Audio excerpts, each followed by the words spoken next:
तक आपने देखा कि रिचर्ड नाम का एक 16 साल का लड़का पंखे से लटक कर अपनी जान दे देता है। पिछले दिन उसका एक्सॉर्सिज्म भी हुआ था और उसके पेरेंट्स का कहना था कि वो एक डेमोनिक पोजीशन का शिकार था। साइंटिफिक दायरा रखने वाले लोगों का कहना था कि वो एक साइकिक डिसऑर्डर से जूझ रहा था, जबकि जो लोग पैरानॉर्मल एक्टिविटीज़ में यकीन रखते थे कहते थे कि ये एक डेमोनिक पोजीशन ही है।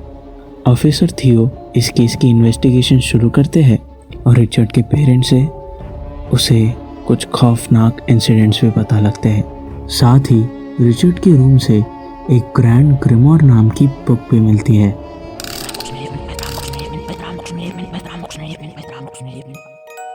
डॉक्टर अनिरुद्ध इंटरोगेशन रूम में थियो का इंतजार कर रहे थे, जहां अंदर जाने से पहले थियो रोलैंड को कलेक्ट किए हुए एविडेंसेस एग्जामिन करने को कहते हैं, खासकर कि तो वो बुक।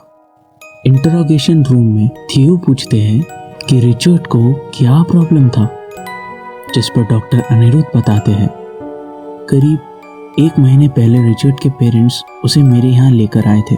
उसके डैड ने मुझे उस घटना के बारे में भी बताया था। तब रिचर्ड को जानने के लिए मैंने उससे अकेले में बात भी की थी।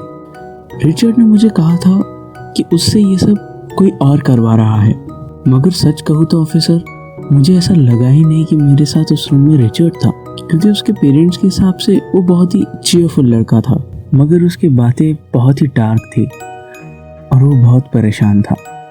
उसकी बातें सुनकर मुझे ये तो क्लियर हो चुका था कि वो डिप्रेशन में है और उसके मेडिकल टेस्ट ने चीज़ों को और भी ज़्यादा क्लियर बना दिया था।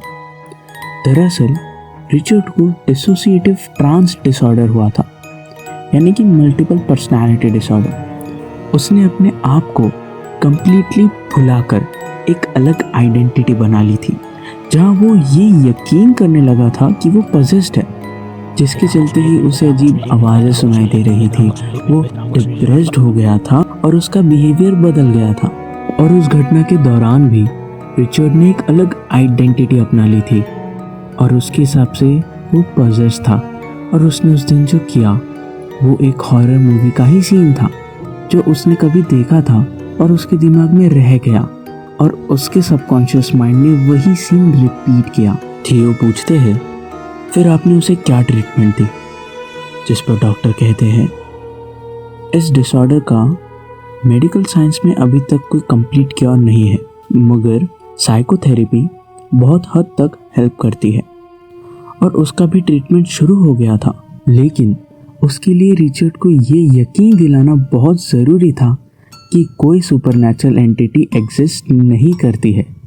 और उसी दौरान फादर जेम्स ने रिचर्ड के केस में अपनी इन्वॉल्वमेंट डाली थी और रिचर्ड का मेडिकल ट्रीटमेंट पूरी तरह से निग्लेक्ट कर दिया गया था।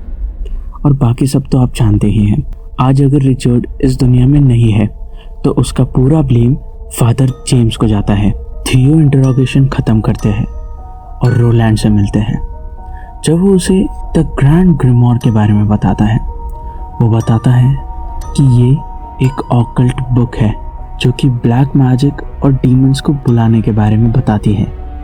और ये कोई ऐसी वैसी बुक नहीं है, क्योंकि इसे किंग सोलोमन ने लिखा था और इसकी ओरिजिनल कॉपी वेटिकन सिटी में है, जो कि पब्लिक एक्सेस नहीं कर सकती।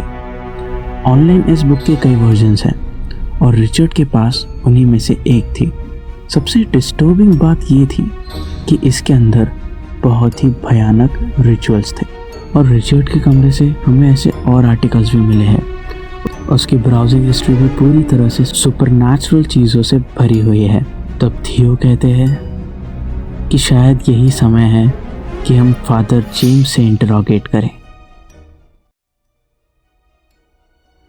इस एपिसोड में हमने चीज़ों का एक साइंटिफिक नज़रिया देखा और हमारे सामने बहुत बड़ी पॉसिबिलिटी आ गई है कि शायद रिचर्ड एक साइकिक डिसऑर्डर से ही जूझ रहा था और उस दिन जो उसने किया वो उसने किसी मूवी में देखा था जो सबकॉन्शियसली उसके माइंड में रह गया और उसकी दूसरी आइडेंटिटी वही तो मिमिक कर रही थी। और लगभग ऐसा ही कुछ हमारे साथ भी तो होता है। कभी अंधेरे में चलते हुए हमें ऐसा महसूस होता है कि हमारे पीछे कोई है, ये सिर्फ इसीलिए तो होता है क्योंकि हमने एक मूवी में ऐसा देखा था।